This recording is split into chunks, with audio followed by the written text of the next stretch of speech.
炉灶还有余温，推算起来，昨天夜里还曾经高温烧用过。地上还发现一些铸造铜签的残留之物。成员，下官在。你当真不知此处来做些何事？下官的确不知道，平常只是做些农具。启禀大人，里面发现血迹。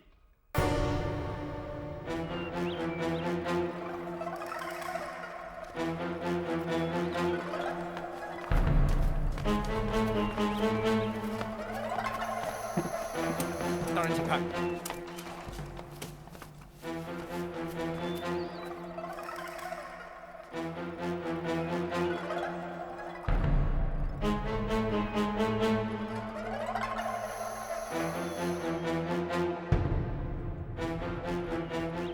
大人，这里也有。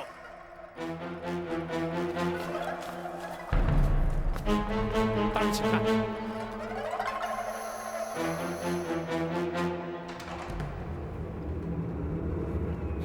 成员，这到底是怎么回事？大人，大人请看。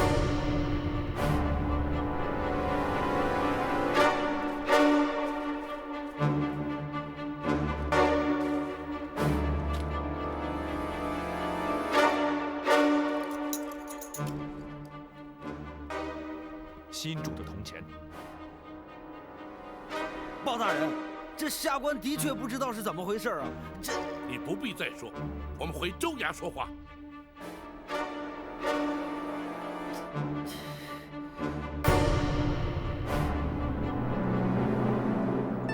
哦，你来了。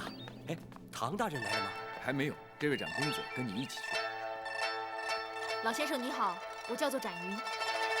展公子，我知道你，徐大人提起过你。你把藏粮食的地点告诉我，我去通知唐大人。好。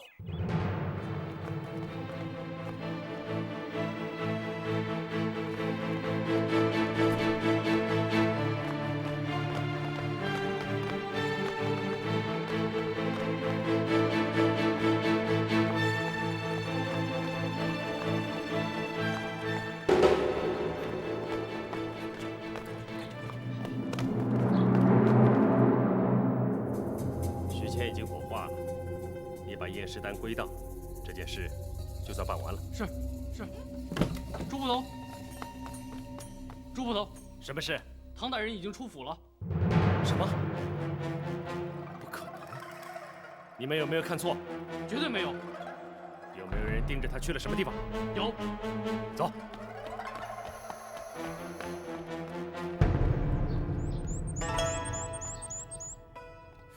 展公子，唐大人怎么还没有到啊？老先生，您不要着急，应该就快了。哎，我们等这一天已经等了很久了，可惜呀，徐大人却看不到。老先生，等成员他们伏法之后，徐大人在天之灵会知道的。这可真是老天开眼呐！展云，杜老前辈，唐大人，你可到了。粮食就藏在里面。错不了，有好几个人亲眼看见，衙役们把粮食抬进去以后，再也没有抬出来过。张龙、赵虎，进去搜吧。是。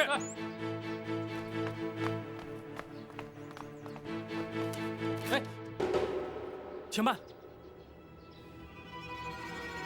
如果我们把那个封条撕开的话，岂不是给成员一个机会去污蔑我们栽赃？这个顾虑没有错，是不能接风。那怎么办呢？我们就守在这里，然后再叫成员过来，之后我们再把封条撕开，到时候人赃并获，他就无从抵赖了嘛。对。可是为了避免他们再逃走，应该还是确定一下粮食在里头比较好。可是封条不撕开，我们如何进去呢？这个简单，张龙、赵虎在，去找一位弟兄来。是。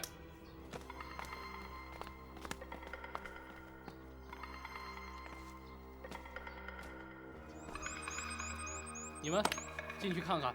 是。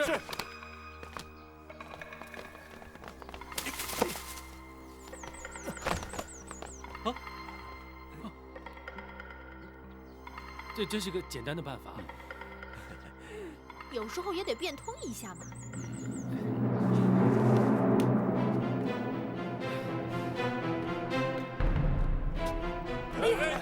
干嘛呀你？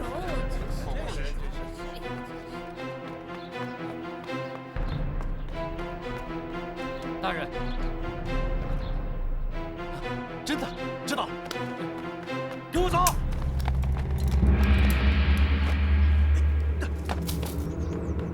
大人，好，回去吧。是。如何？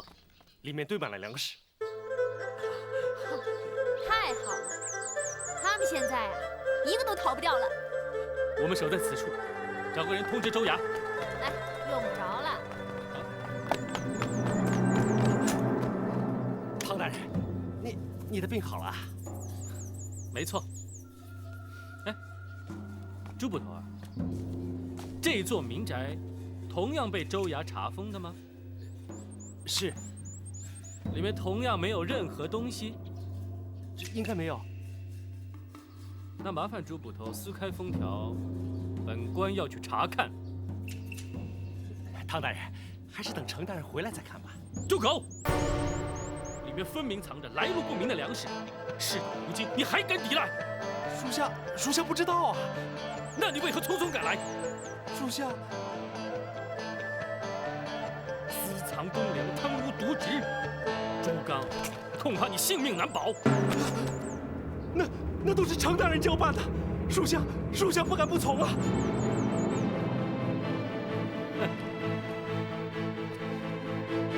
虽然如此，但你也是难脱罪责，将他拿下。是。汤大人冤枉！汤大人冤枉啊！你冤或不冤，等程元回来，立刻明了。走走。汤大人冤枉啊！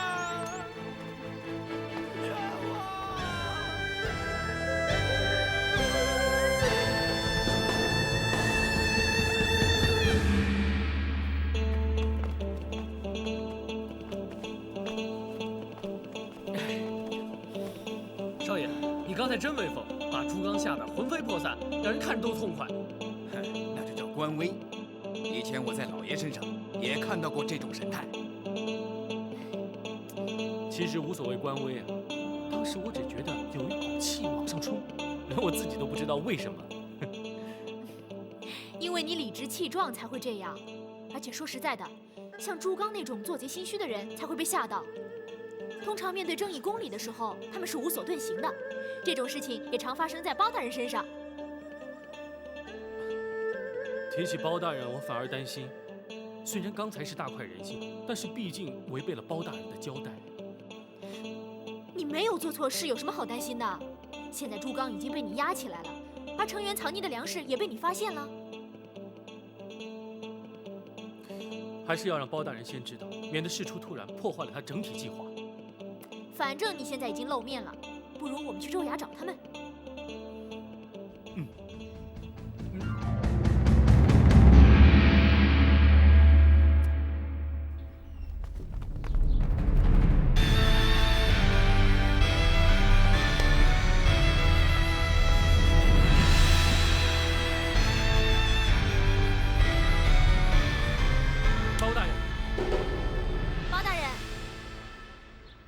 唐大人，你的病好了？下官在城内发现州衙私藏的大批粮食，已查封现场，并将捕头朱刚扣押。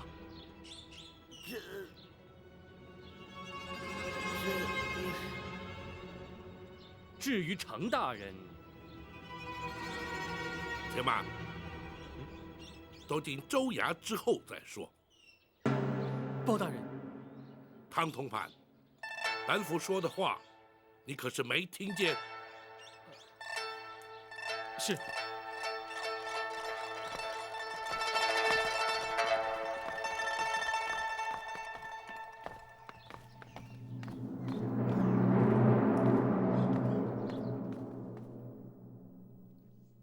程大人，本府正要听你的解释。鲍大人，下官实在不知道该解释些什么。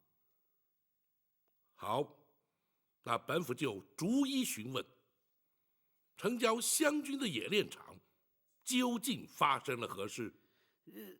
鲍大人，下官是和您一起到达现场，在此之前，下官未曾接到任何禀报，下官真的不知道。熔炉尚有余热，湘军正在进行什么工作？难道你也不知？也就是做些农具、兵甲之类的，不会有其他的工作。那却为何在现场发现遗留下来的新铸铜钱？鲍大人，这件事情下官的确不知道，也许是副指挥郑红干的。那郑红不见踪迹，连场内士兵也全无一人，只有地面留下血渍，又如何证实是郑红所为？鲍大人，只要找到郑红，下官和他当面对质，就可以证明下官与此事并无关联呢。那就等郑红出现之后，再来与你对质。是。大人，那郑红分明就是谭护卫，本府理当让陈大人有辩白说明的机会。陈大人以为如何？是，下官问心无愧。至于州衙私藏粮食之事，你又怎么说？鲍大人，这一定是朱刚偷偷犯下的罪行，下官一定查明惩处。可是朱刚说明明是你的主意，他只是奉命行事。鲍大人，朱刚一定是眼见唐大人发现了他的罪行，为求保命，所以诬陷本官。请包大人明鉴呐。那就必须要陈大人与那朱刚当面对质了。可是朱刚一定会一口咬定是下官的主意。不必急，本府自会查明。唐同判，下官在。那朱刚如今扣押在何处？他暂时被下官扣押在通判府，由张龙、赵虎看管。那岂非于法不合？将他移来州衙大牢关押。但是，就交由陈大人负责看管，听候传唤。是，下官遵命。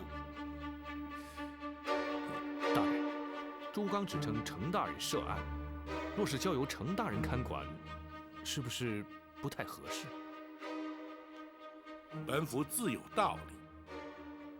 程大人，下官在。你既然宣称与此事无关，倘若那朱刚脱狱而逃，或是因任何原因死在牢中，本府都将视为你蓄意杀人灭口，不但要追究官粮私藏之罪，而且要监办您杀人之罪，你可明白？下官明白。湘军副指挥郑红的下落，你必须立刻派人追查，同时发出海浦公文，将他通缉。朱刚暂押大牢，听候本府提审查明。是。只因在两岸真相未明之前，你难脱嫌疑。即日起，不许你擅离登州城，随时听候本府传唤。如若不然，莫怪本府将你依主谋罪嫌纠办治罪。是，下官遵命。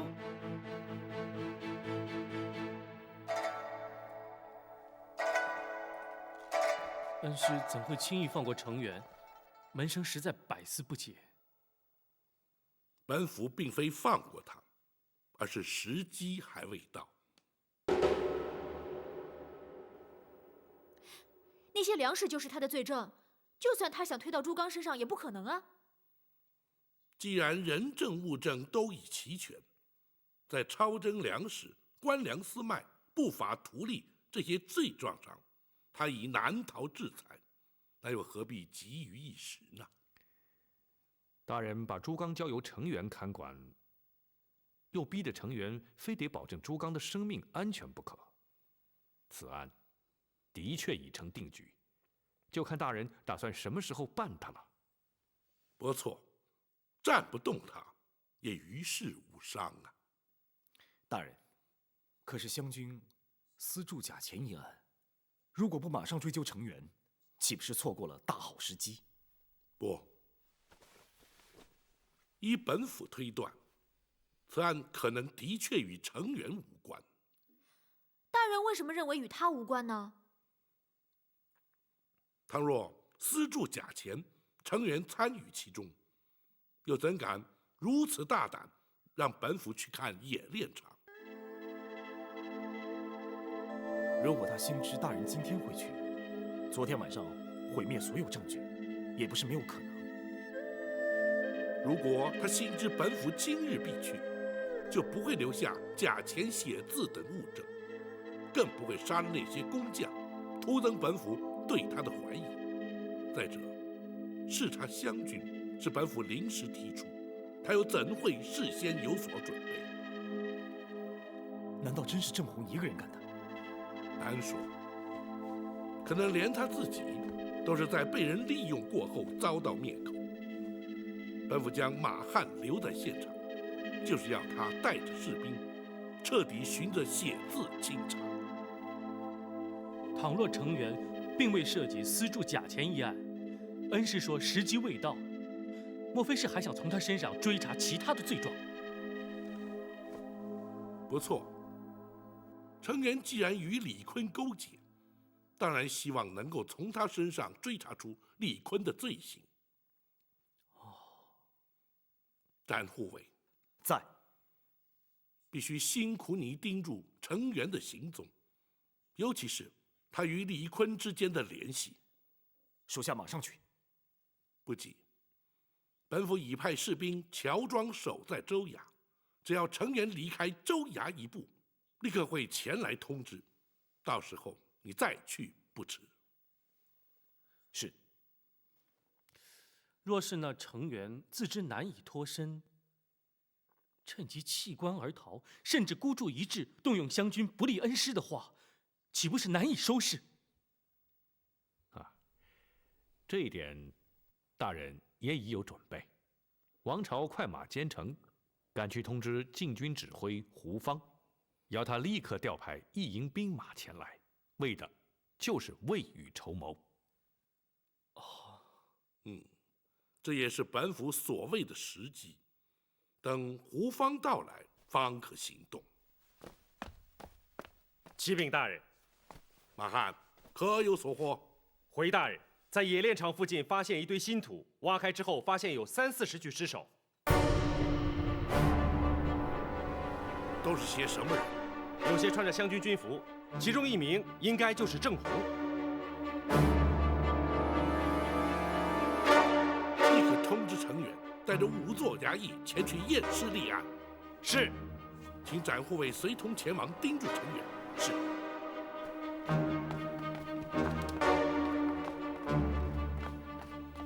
此案牵涉已越来越大，稍一疏忽，就会让主嫌脱逃。此事不可不慎。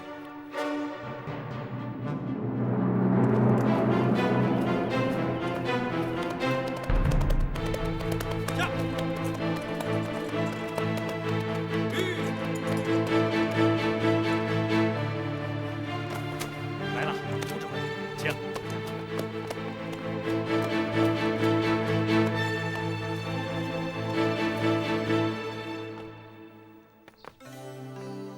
大人为什么要单独跟唐真谈话？大概是什么特别的事情要交代吧。希望大人不要因为他不听大人的话，擅自出面处理私藏粮食的事而生气。应该不会。我们都劝他不要出面，可他当时如果不出面的话，可能又会错过了机会。希望包大人不要责怪他，否则一定会打击他的自信心。展姑娘，我能否请教你一个问题？你问呢？算了，我还是不问的好。公孙先生，我的个性你应该很清楚，有什么话就直说，我不会怪你的。我是说，展姑娘可是对唐大人颇有好感。哎，展姑娘，冒犯之处莫要见怪。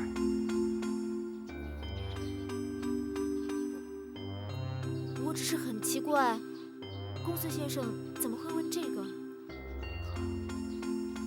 展姑娘对唐大人关怀之情溢于言表，故而有此一问。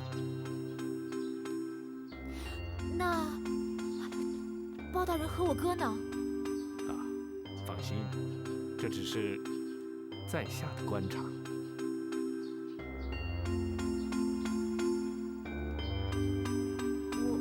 我也说不上来。我的确对他很有好感，但是至于是不是真的动了心，现在来说还为时太早，连我自己都不知道将来会怎么样，就要看有没有缘分了。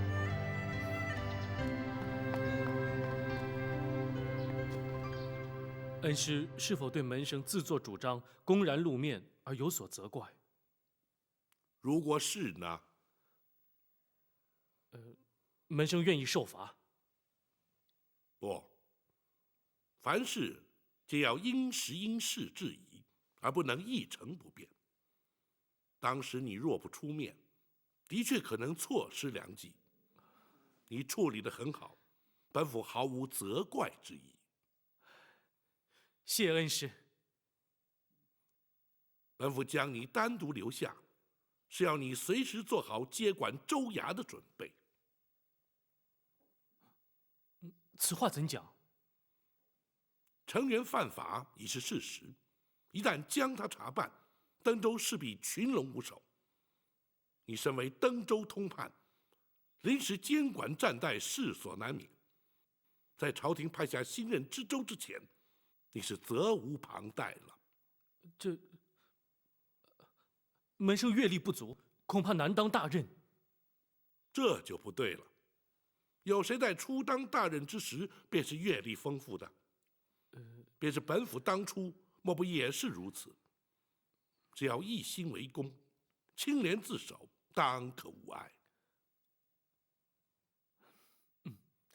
门生定当谨记恩师教诲。大人，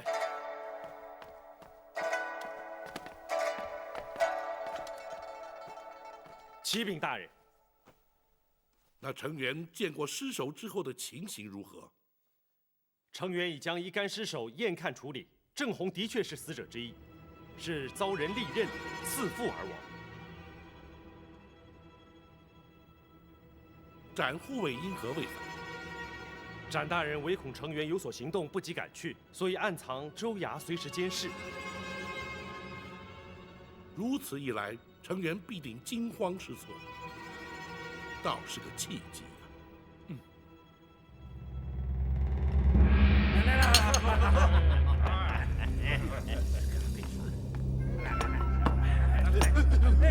大人，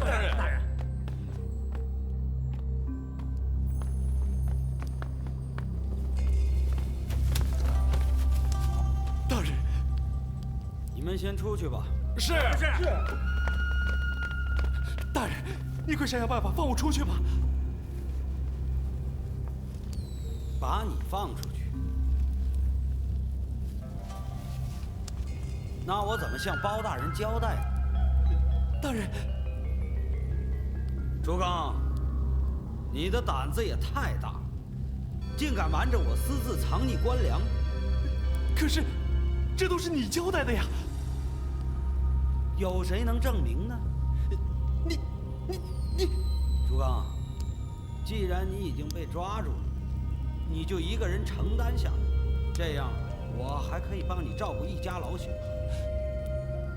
如果你一定要把我给扯进来，只要我死不认罪，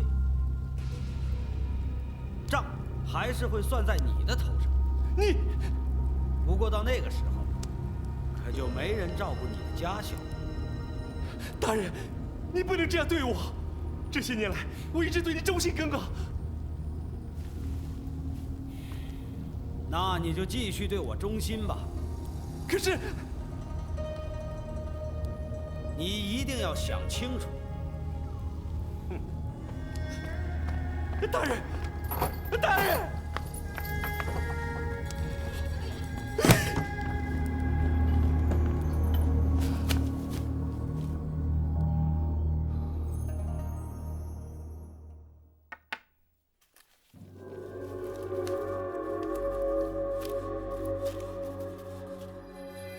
来人，在。叫地铺最快的几脚地将这封信火速送往京城。是。哎，等等，叫他们直接送到太师府庞太师手中。他们见到信函封套，自会通报。是。慢着，切记千万不要让任何人知道，立刻就去。是。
陈大人，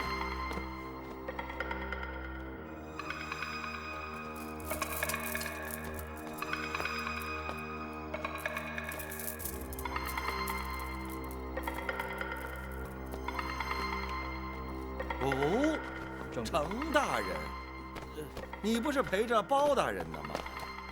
啊，怎么有空到我这儿坐坐呀？庄主，下官实在是碰到了一个棘手的问题，不得不来见庄主啊。有什么事说？今天，包大人在西城外的冶炼厂里，发现有人私铸假钱。哦，什么人有这么大的胆？不止如此啊，连副指挥郑红和所有的湘军士兵全都被杀了。哦，还有呢？就这一件事儿，已经让下官感到棘手了。你身为登州知州，又兼湘军指挥，这件事让你头疼，你很难向包大人交代。所以，下官才来跟庄主您商量。找我？找我管用吗？啊？难道说这件事儿就跟庄主一点关系都没有吗？程大人，这就奇怪了，你怎么会以为跟我有关系呢？可是，哎，你倒是提醒了我，私铸假钱，这个主意我怎么就没有想到呢？啊？你的登州湘军当中有这样的伪造人才，我们倒是应该好好的合作呀。这可使不得啊！这要是被抓住了，是非要杀头不可的。哦，程大人，那么我们过去合作的事情，都不是杀头之罪？不是，我是说，现在这个案子包大人盯得紧，我们就是要干，也不能现在干。对，你说的很对，那就等他们走了以后再说吧。可是庄主，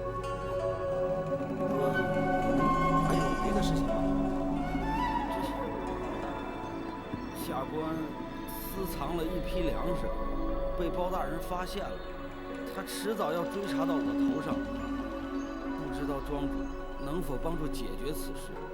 程大人呐，你怎么连这种事情都能够做得出来呢？我倒是一直不知道。下官惭愧。这是你跟包大人之间的事情，我一个布衣百姓恐怕帮不上什么忙吧。可是庄主，您答应过我要帮我对付包拯的。哎，我指的是涉及到那些跟我合作的那些事情。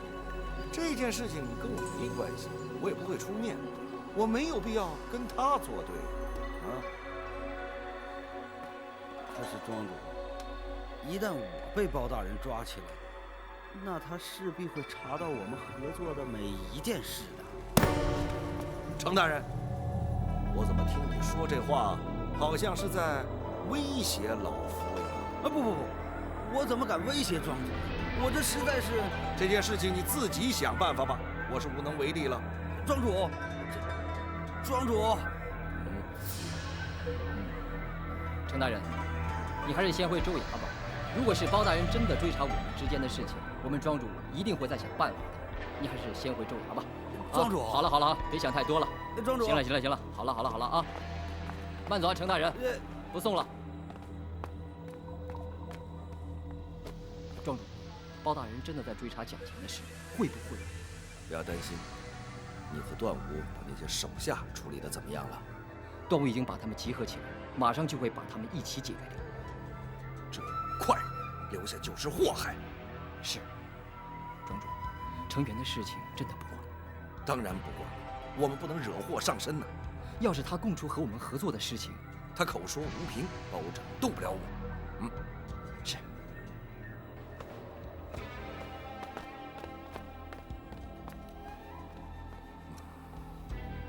这个程元这个时候跑到这儿来，包拯一定会派人跟踪。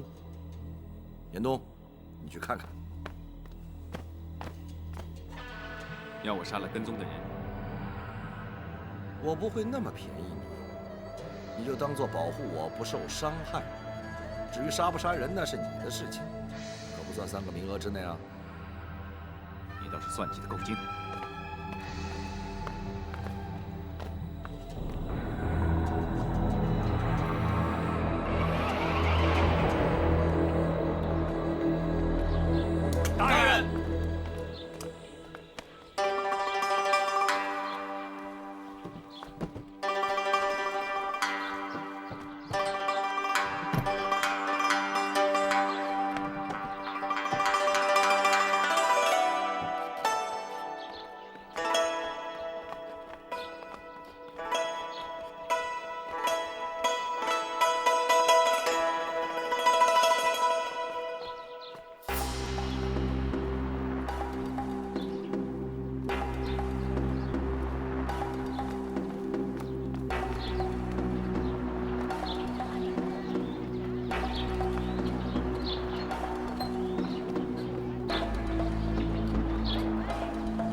出来吧。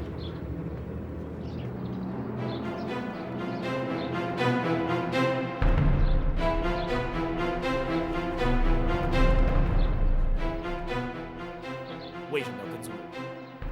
你不是也在跟踪他吗？你是程元的人，他还不配。那你就是李坤的人。我不是李坤的人，我只是替他办事。那你为什么要跟踪我？让你不要再管李坤的事。凭什么我就要听你的？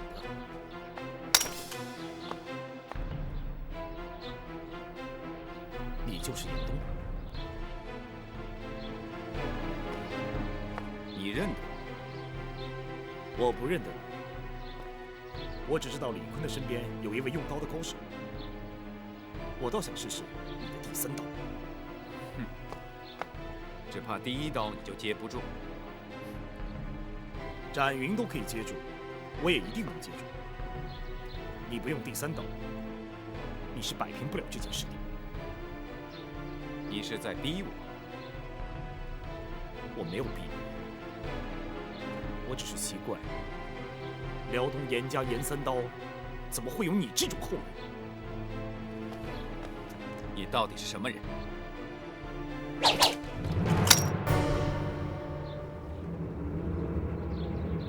你就是展昭。不错。想不到南侠展昭投身官府，跟了开封府的包大人。我更没想到严家的后人会跟李坤这种人。那是我自己的事，不用你管。你的事我当然管不着。可是辽东严家在江湖上的声望，从此成为江湖上的笑柄。你敢侮辱辽东严家？你连李坤这种败类都可以帮他，不用我侮辱你，你先侮辱了你自己。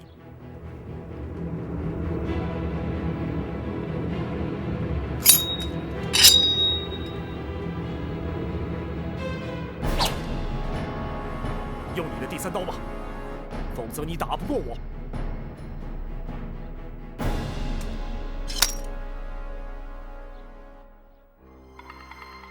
你我还没有到生死相搏的时候。不过你要记住，严三刀不是你想象的那样。我严冬也绝不会给严家丢人。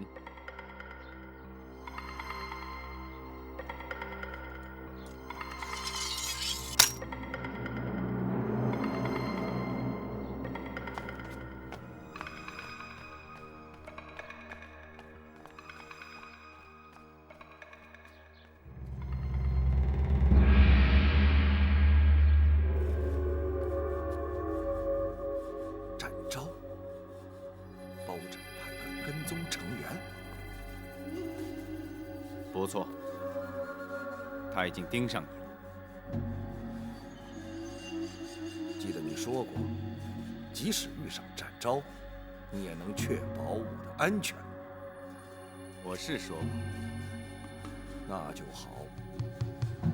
不过我自己不死也会重伤。那是你自己的事。不错。那是我自己的事。不过再要我动手对付别人的话，我恐怕就无能为力。那好，就先别急着动他。不过到了必要的时候，我可就顾不及你了。你放心，我们之间的约定是不会打折扣的。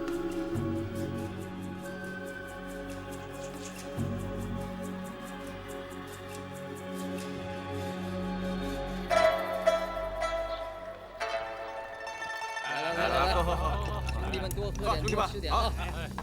敞开喝啊，多吃点。好，哎，马上啊，马上，来，喝。庄主为了犒赏大家，特意安排了这顿酒席，大家呢尽管的吃喝，吃完之后呢，每人可以拿1贯铜钱。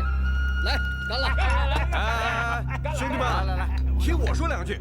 迎宾楼正在歇业，楼里的厨房、伙计在上完菜之后，我把他们全打发走了。可是呢，楼上的姑娘却一个都没有离开。哎呀，太好了！来，谁先喝完3杯的，谁就可以先上楼。好，来，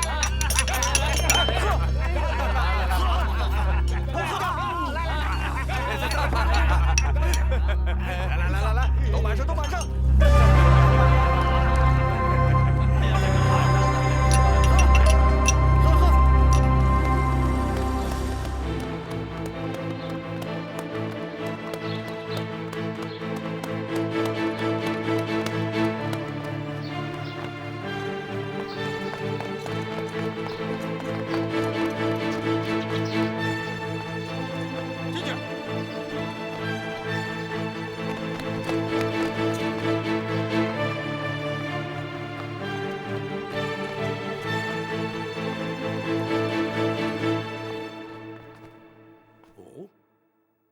依展护卫所言，那个叫严冬的武功竟然如此高强。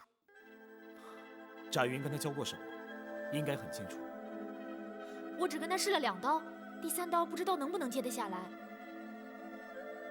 他的第3刀一定是2败俱伤的招式，不在生死关头，他是不会使出来的。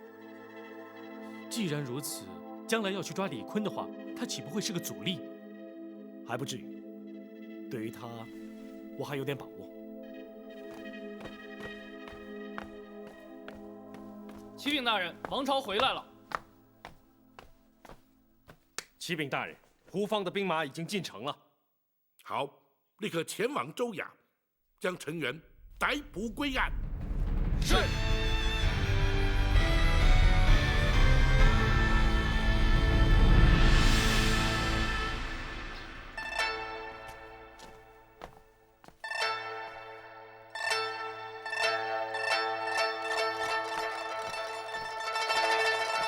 大人，什么事慌慌张张的？禁军进城了。什么？好端端的禁军来干什么？不知道，衙门外全是官兵。啊？这……程大人，胡指挥，你怎么把禁军带到城里来了？本座是奉了包大人之命，带兵进城替换湘军。这件事我怎么一点都不知道呢？哼！若是让你知道，岂不是有让你有了逃脱的机会？包大人，您这话什么意思？下官听不明白。本府自会让你明白。胡指挥，末将在。州衙的衙役暂且停止后传，一概由你禁军士兵替换，派人紧守4门，在未得本府谕令之前，严禁任何人擅自进出。末将遵命。包大人，来人呐！在。脱去成员的冠带，将他押入大牢，听候审讯。是。包大人，走。包大人，走。包大人，站住！干什么呢？登州传来紧急文书，要转通彭太师。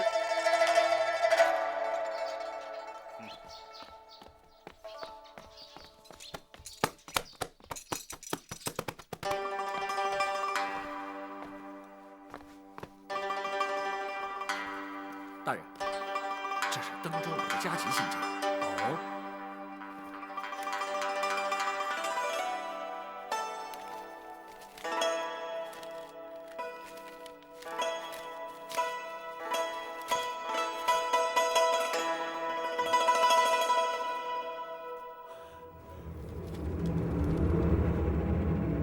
保证你欺人太甚！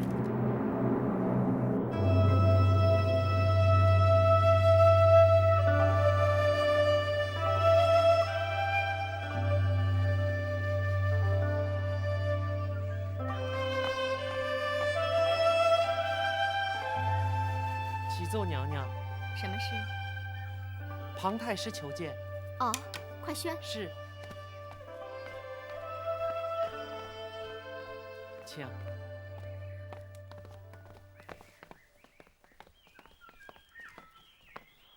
老臣庞吉叩见娘娘千岁，千岁。太师平身。谢娘娘。女儿见过爹爹。免礼。爹，今天怎么有空过来呀？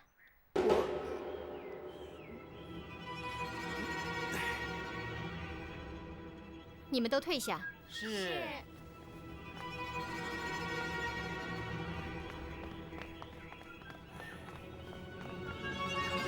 爹，究竟发生什么事了？无论如何，你要救你表哥一命啊！啊，成员。走，走。进。你们2个暂且做个伴，明天等候包大人升堂审讯。哎，大人，您怎么也关进来了？我哪知道啊？那你的老小又有谁来照顾啊？你，没想到你也会有今天吧？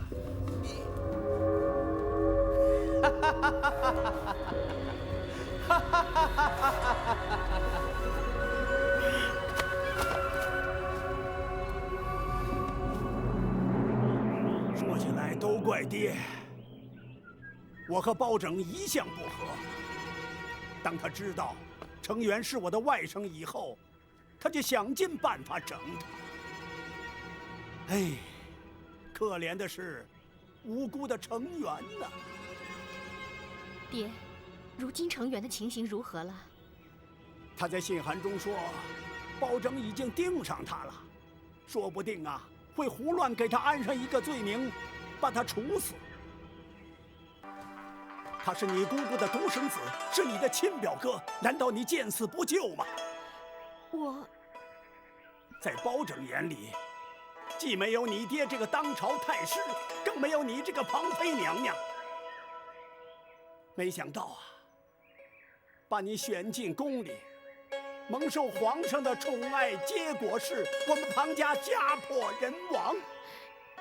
爹，啊，算了算了，爹不为难你了，你也不要去求皇上了。程元他命中该遭此劫难，爹也无能为力。不过，爹这个当朝太师也不想当了，还是告老归隐吧，免得再牵连家里其他人。女儿啊，你要安心待在宫里，千万别再被包拯给害了啊！哎，爹回去了。爹，等一等，爹。程元虽然触犯了国法，可是他也是我的亲人呐，我也不愿见到他被处死啊。这除了求皇上，没有别的办法呀。女儿愿意试试看。皇上今天会在皇后娘娘寝宫，我见不到他。明天，最迟3-2天，或许能够求皇上颁下圣旨。到时候就来不及了。爹，就算皇上答应下旨，也需要一段时间呢。那这样，爹先去登州，能挡包拯多久就挡多久。你请到圣旨以后，就把皇上的金牌立刻送到登州啊。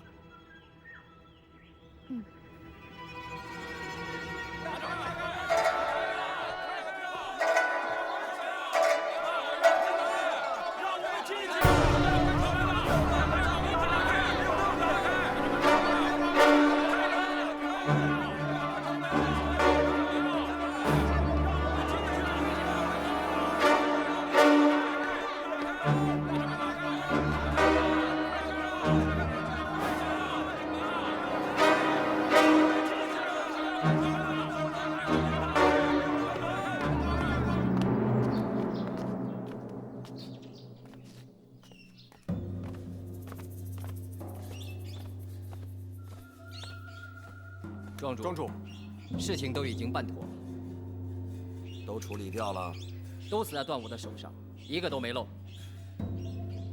段武，别不高兴，人手不够，再补嘛。啊，刁赞在。从钱庄给段武先拨50贯。是，庄主。多谢庄主。别谢我啊。有赏有罚，啊，只要你们听话，别犯错。是。庄主，包大人把禁军都调进城了，一定是程元出事。我们要不要先做准备？用不着，我们只是商人。即便是程元把我们供出来，我们推说不知道。哼，包拯在没有证据的情况下，他也不能把我们怎么样。可是，毕竟有很多事情是明显的官商勾结呀。你可以说是官商勾结，也可以说是受官府的势力强迫。那有谁能证明呢？啊？庄主真是高明啊！不过这阵子你们要收敛点。我虽说不怕包拯，但是也没必要惹麻烦上身呐，明白吗？是。等他们离开登州，无论下一任的知州是谁，我都有办法尽快的恢复原样。哼，我就不信这天底下有不爱钱的官儿。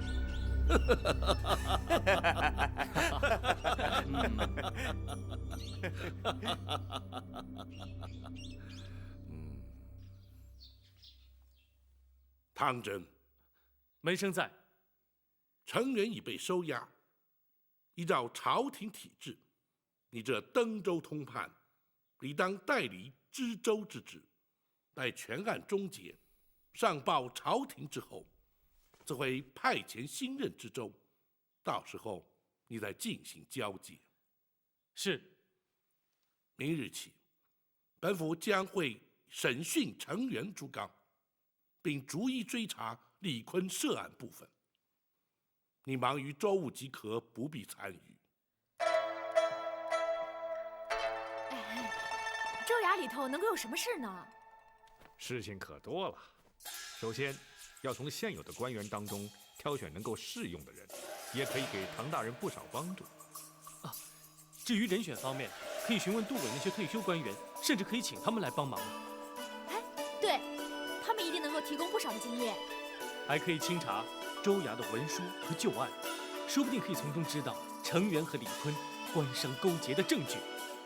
哎，你刚来的时候，他们给你的文书账册一定有假，现在可以仔细的核对验证了。如果调仵作问话，也可以知道上任通判的死因和当时的症状。我们也可以查出他们是否和吴银仔有关。哎呀，这么说起来，可做的事情可真多呀！公孙先生，你说的一点都没有错。能做的事情不但多，而且管用。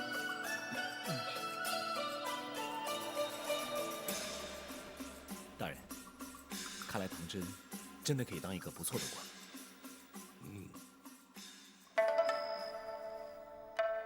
真的，少爷明天开始就要代替成员管理整个登州了。只是暂代，等新任知州派来之后，我还是干我的通判。那没关系，至少这段时间，除了包大人，少爷就是登州最大的官了。那又如何？只是责任变得更重罢了。少爷，这的确是好事啊。如果老爷在世的话，也一定会替少爷高兴的。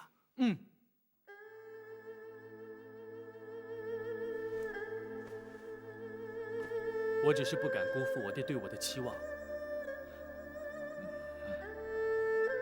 不过这些都要感谢包大人，如果不是他的话，我只是另一个中毒而亡的登州通判。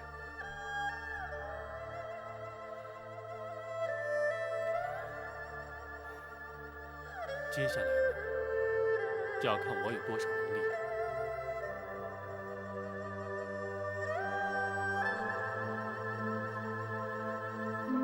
大人，像程元那样的官僚私卖、从中图利，会判什么样的罪？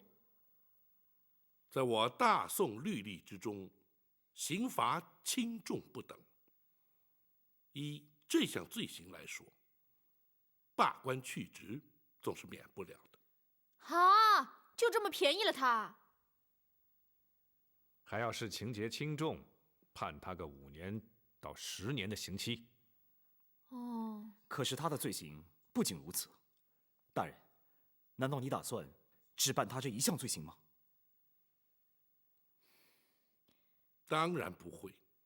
若依那些退休官员所言的罪行，程元只怕是死罪难逃。这还差不多，要不然岂不是让人愤恨难消？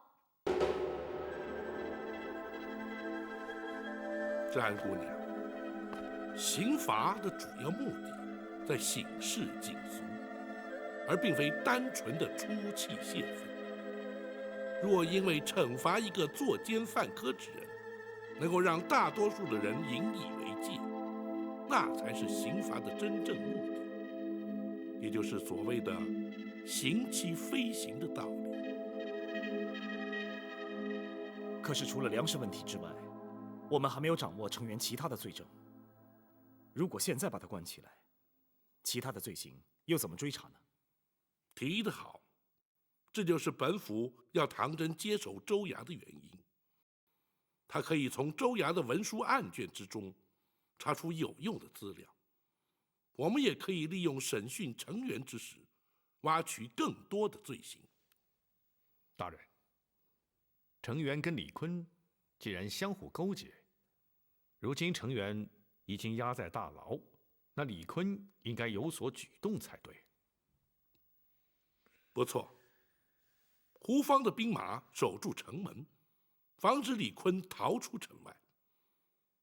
我们也必须密切地监视他们的行踪，甚至于前去试探于他，来确认他的动向。如果严冬保护他逃走，守城的士兵一定挡不住他。大人，还是我去盯着他吧，盯住严冬就没问题了。那就有劳展护卫。是。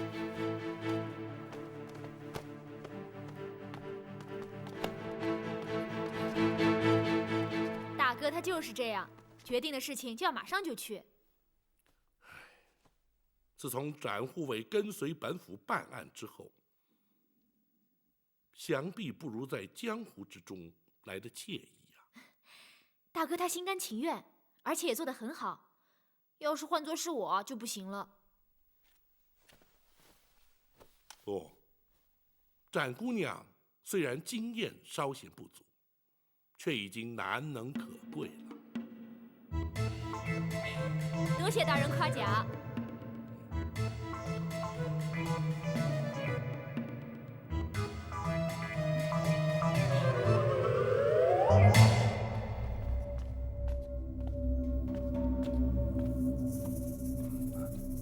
你可以休息了。我在等你。等我？不错。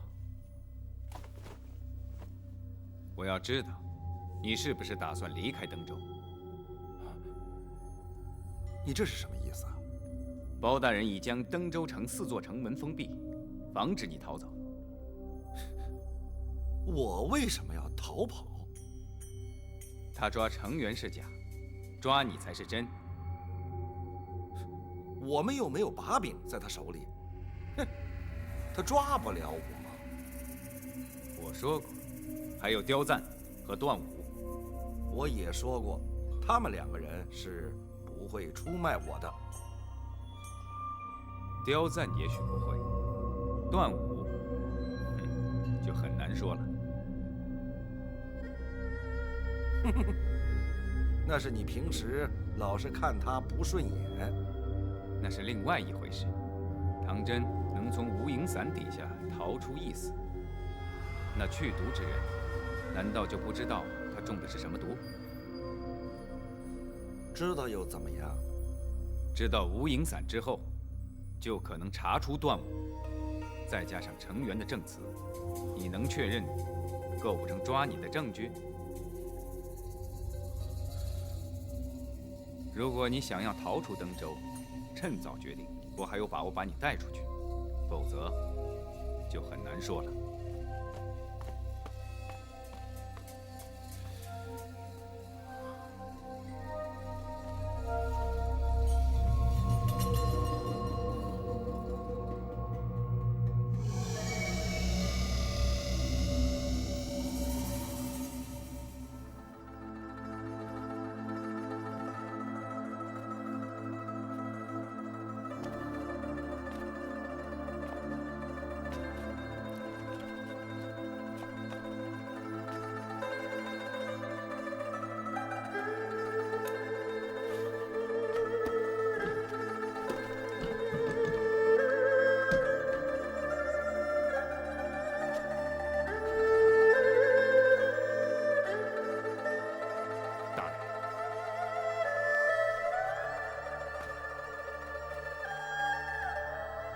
明日要审讯成员，你可都准备好了？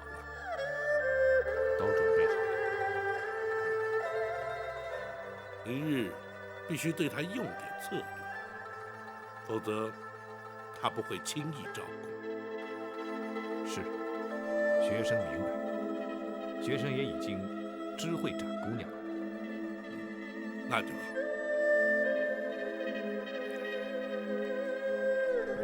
大人，可是为了如何抓到李坤的罪证而苦恼。不，虽然并不容易，但是只要花点心思，不难查出。本府担心的是陈元。学生不明白，大人担心什么？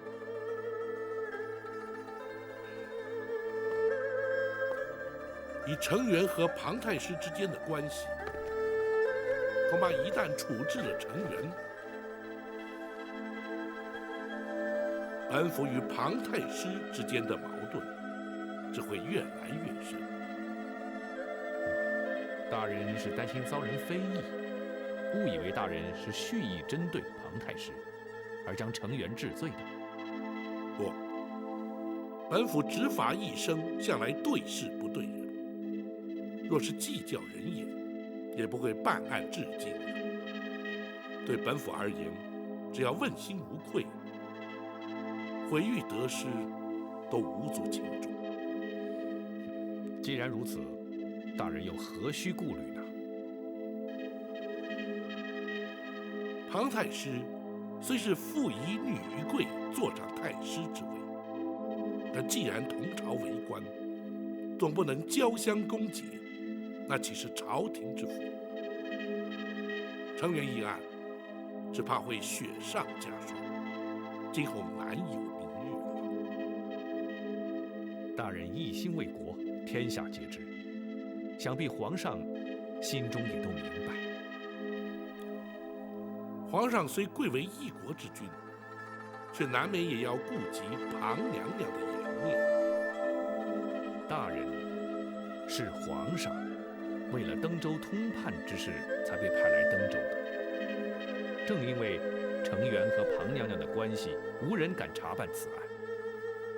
倘若大人将程元治罪，无论庞娘娘的反应如何，皇上都应该力挺大人才是。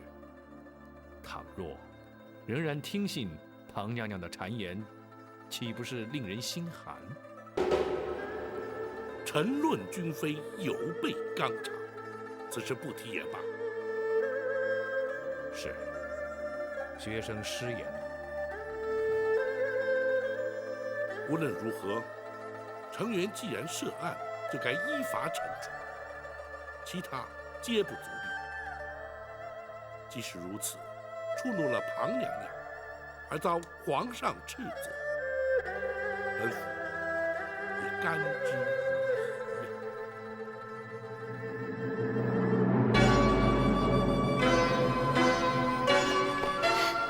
请皇上做主。爱妃，皇上。爱妃，你这是干什么？来，快起来。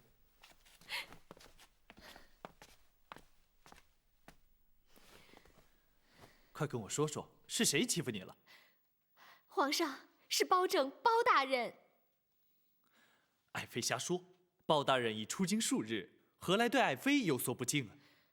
皇上，包拯可是奉旨去了登州。是啊，是朕命他巡视海防边境的军务啊。可是他却去了登州城查程元的州政。皇上，程元乃是臣妾的表哥啊。这个朕当然知道，不过朕也命包拯顺便看看登州的州政。怎么，他找程元的麻烦了？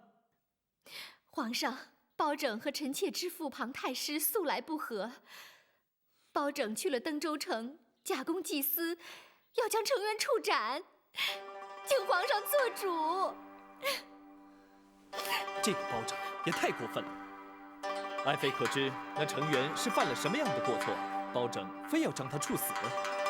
皇上，包拯为了报复臣妾之父，就胡乱给程元安上一个罪名。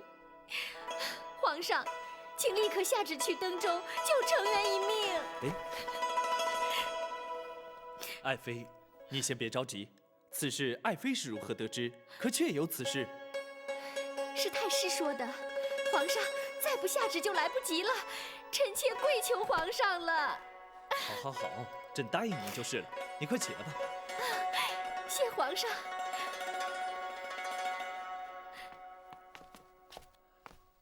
来人，在。宣王丞相进宫。是。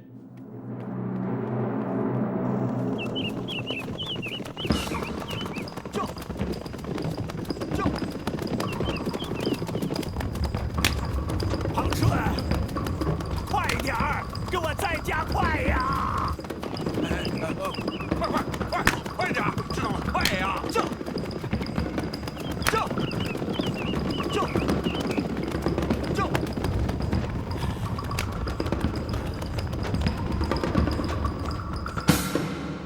皇上决定要下旨去登州。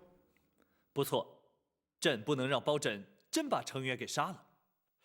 可是，王丞相，包拯在离京之时，你可曾按照朕的旨意交代过他？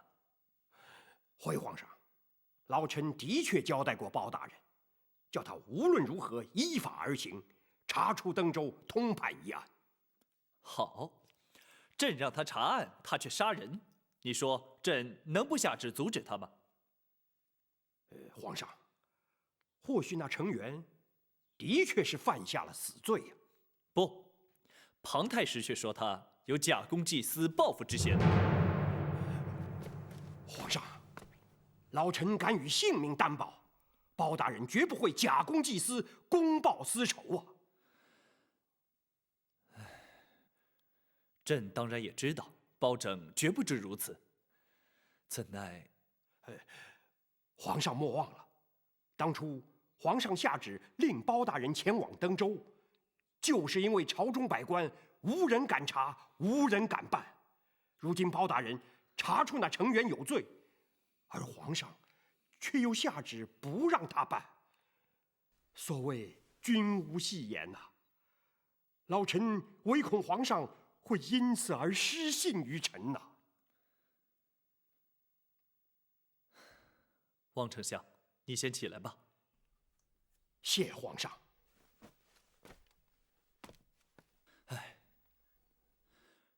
朕不是阻止包拯办案，只是那程元果真犯下了如此大罪，可以移回京城再办，也不至于急着将他处死啊。皇上，这样吧，那程元果真犯下死罪，朕绝不姑息。不过要包拯暂停执行死刑，待回京后再议。朕意已决，待朕休旨一到，你以金字牌罪速件送抵登州。老臣遵旨。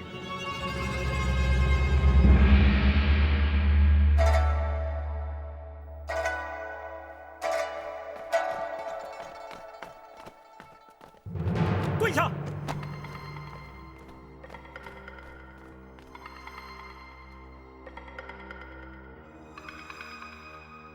包大人，下官实在是冤枉啊！本府尚未问你的罪，你又何来冤枉可言？包大人没问小人的罪，就把下官打成罪犯，下官实在是不能心服。哦，依你之言，可是要本府现在就将你问罪？依照朝廷体制，没有问罪之前，包大人，您是没有权利除去下官的朝廷官带、知州官职的。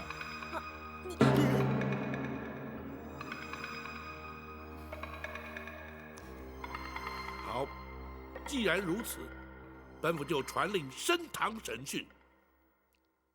大人，可否容学生跟陈大人说几句话？说吧。是。程大人，包大人让你来厅中问话，对你来说已经是网开一面了。倘若一旦升堂问罪，请出那先斩后奏的御赐铡刀，只怕程大人当堂就得命丧在虎头铡下。别跟他说那么多了，就请大人赶快升堂吧。哎，包大人，饶命啊，包大人！程远，你怎么说？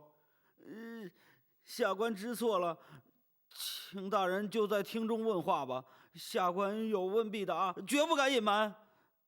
好，本府问你，私藏官粮的究竟是你还是朱刚？是朱刚，下官并不知情啊。胡说！官府查封的民宅，分明贴着州衙加盖官房的封条，没有你的命令，谁敢用印？衙中的捕快衙役，虽说是朱刚下令搬运粮食，然而却有多人指认。见你前去查看，你又岂能推说不知？下官，朝廷规定，缴粮多少，你抄征又有多少，不难从州衙文书账册与农村农户缴粮记录比对查出。你又怎敢抵赖？包大人，下官知错了，下官是一时起了贪念，下官坦白认错，还请包大人从轻发落。从轻发落？哼！以本府之见，你是死罪难逃。包大人，下官纵使有罪，也罪不至死啊！超征粮食，贪赃图利，或许罪不至死，然而你却仍旧犯下必死之罪。大人，本府问你，唐真唐大人所中之毒是谁下的？这下官不知啊。徐谦徐大人又是如何死的？他是寿终正寝的，公孙先生验过尸的。当时我就已经知道，徐大人是死于无影散之毒，只是没有告诉程大人罢了。啊！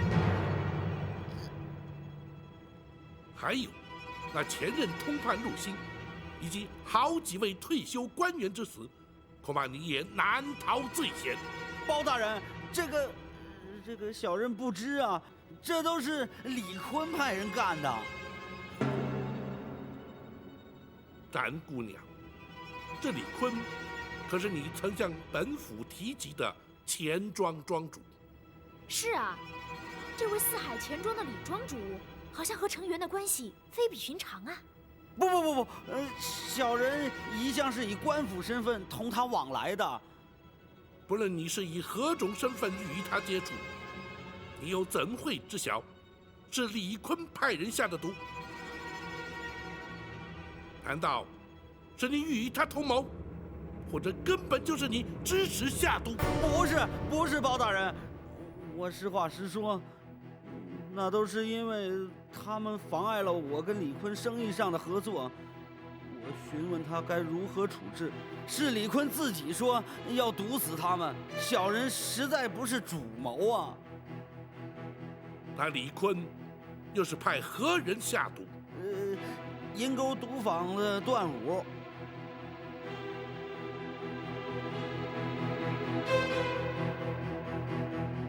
至于私铸假钱一案，你依然难脱嫌疑。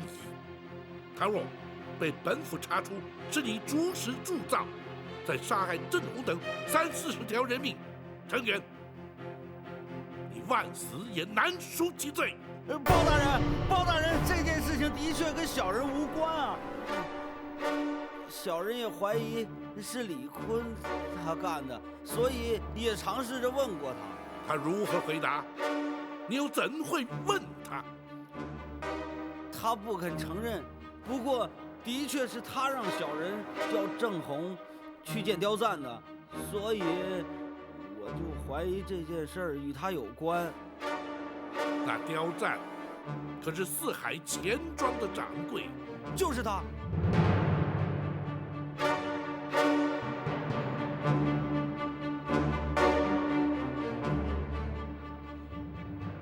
程远，你的证词，本府将会作为呈堂证供，你可明白？小人明白。还请包大人从轻发落。哼，公孙先生，学生在，让他画押。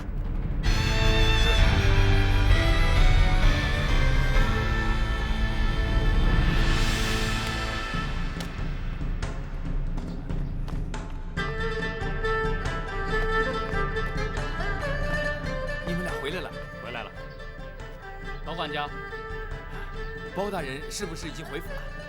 老管家找大人有事啊？是啊，他在。大人回房了。好，我去见包大人。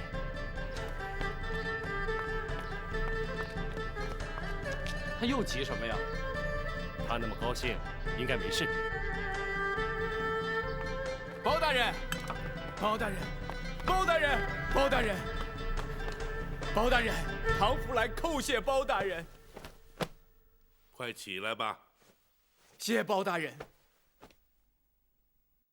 你因何要谢本府？少爷能保住性命，又能暂代知州增加历练，全仗包大人的提拔。不，并非本府提携于他，朝廷规制本该如此，就看他是否能够尽心尽力了。一定能。本府也确信他不会有负所托。等全案结束之后，少爷就可以安心待在登州了，同时又可以把少夫人迎娶过来了。少夫人，唐大人娶亲了？这是老爷生前定的亲事。少爷服丧3年之后，先进了礼部，接着又来到了登州，一直没有时间成亲。包大人，到时候你一定要来参加他的婚宴了。好，本府一定参加。是。唐福告退。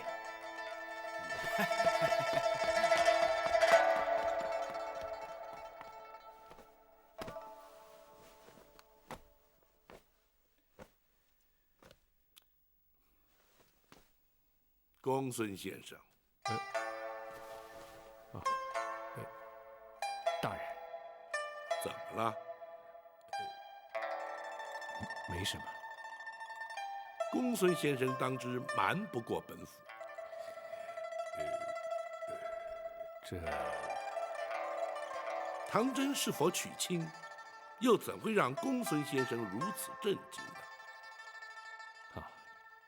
大人，学生是担心展姑娘。这又与展云有何关联？学生虽然不能十分肯定，但是你但说无妨。是，大人。倘若学生判断的没错，那展姑娘应该对唐大人动了真情。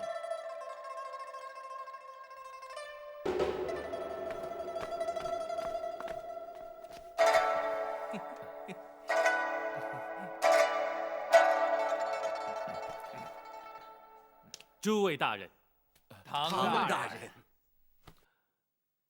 成员贪赃枉法，已被包大人扣押待审。登州由下官以通判之职暂代知州，处理州务，特请诸位大人前来稍作说明。唐大人接掌登州，乃是国家之大幸，登州百姓之大福啊！是。下官年轻识浅，阅历不足，尤其对登州州务更加欠缺了解，希望诸位可以多多的帮忙。不敢。唐大人，那成员既已被收押，就该立即审讯，依法定罪才是啊。是，包大人已传他问过话，如今尚需搜集成员的罪证，方可定罪宣判。下官请诸位大人前来，就是希望能够多加协助，尽快取得他的罪证。是啊。唐大人，您放心，我等虽然年纪老迈，可是一旦做起事来，绝不会输给年轻后生的。是啊，唐大人请放心。好，那就有劳诸位了。不必客气。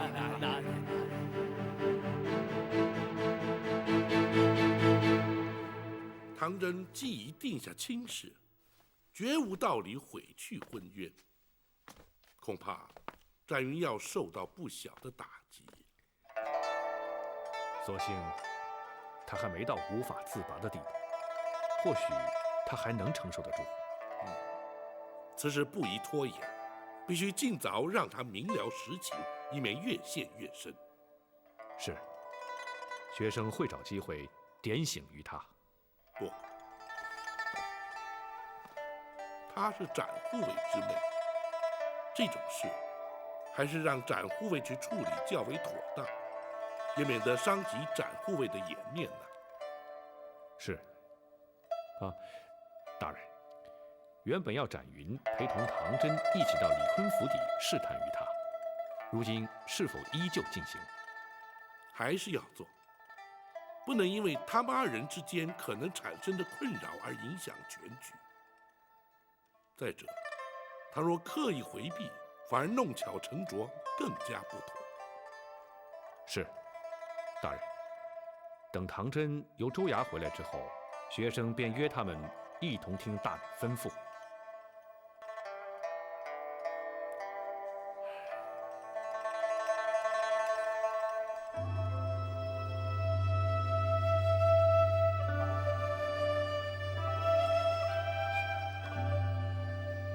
老管家，你没见到少爷在州衙里的神气的样子，简直让人佩服的没话说。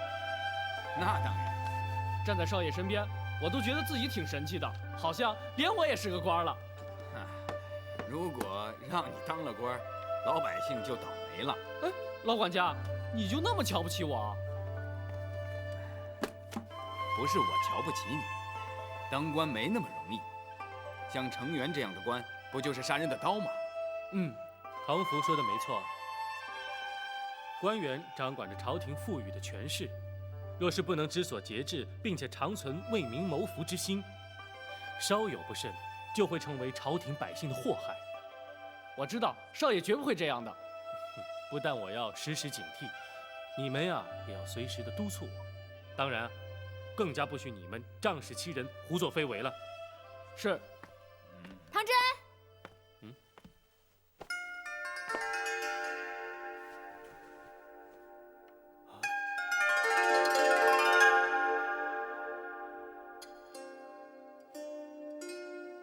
我们现在去见包大人吧。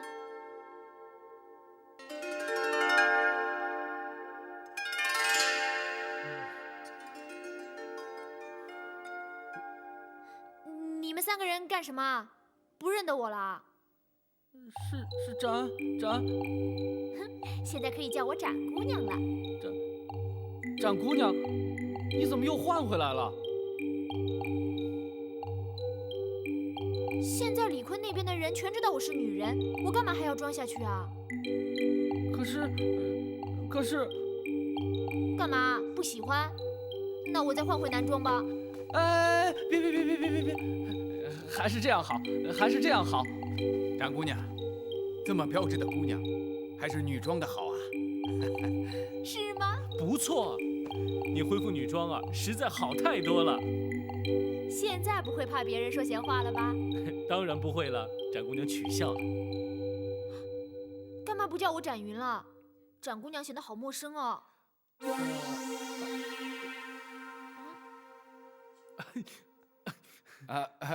展姑娘，你别误会，少爷有点不习惯。那还是叫我展云吧，不然反而是我不习惯。是。还愣在那儿干嘛？赶快去见包大人呢！是。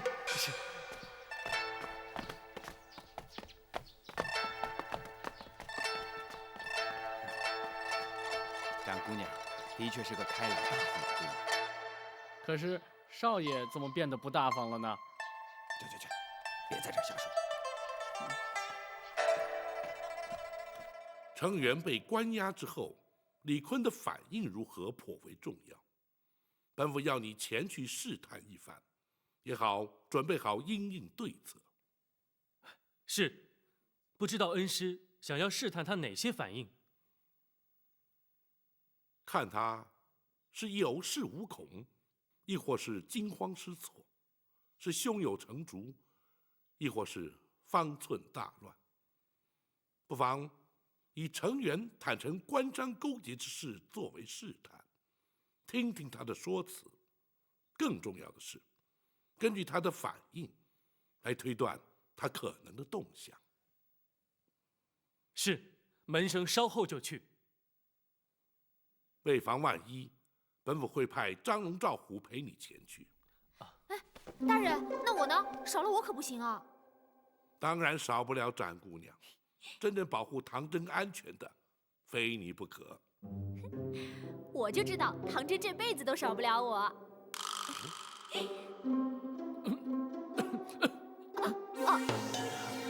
我说，我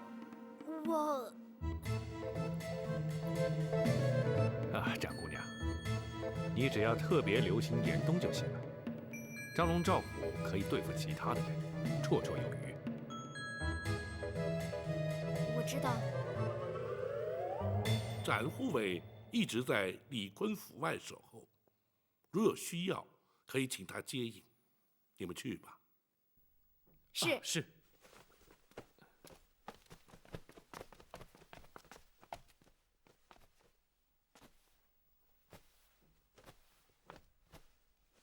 展云什么时候恢复了女装啊？不但如此，他还刻意修饰打扮了一番。这么说，大人，学生的确没有看错。但愿他那率直的个性，能够帮助他度过这一段情过。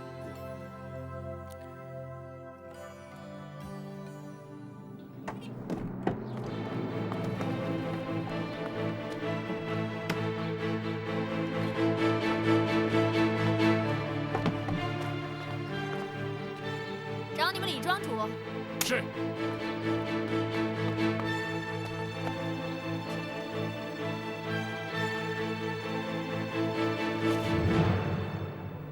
唐真要见我，请他进来。是。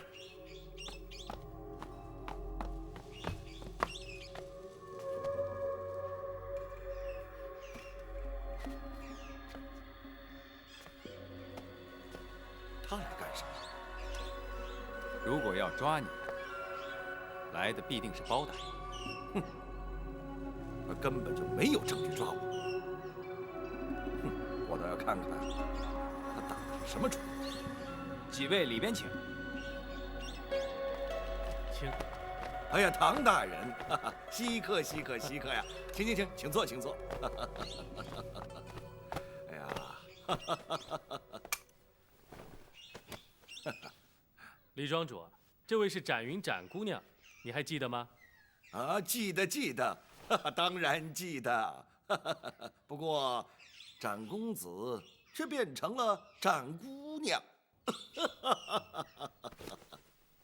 不管是公子还是姑娘，我想李庄主都不太愿意见到我吧。哎呀，展姑娘的言辞还是那么的犀利无比呀。哦，那要看是对什么人了。哎，这说得好，说得好。不知唐大人过府有何指教啊？程元阴暗被压，想必李庄主必有所闻吧？哦，竟有此事，老夫还是真的不知道。不管你是不是知道，从今天开始，登州州衙已由本官暂代管辖。今天特来告诉李庄主，那要恭喜唐大人了。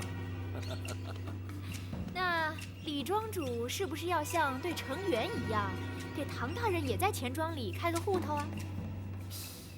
展姑娘此话何解？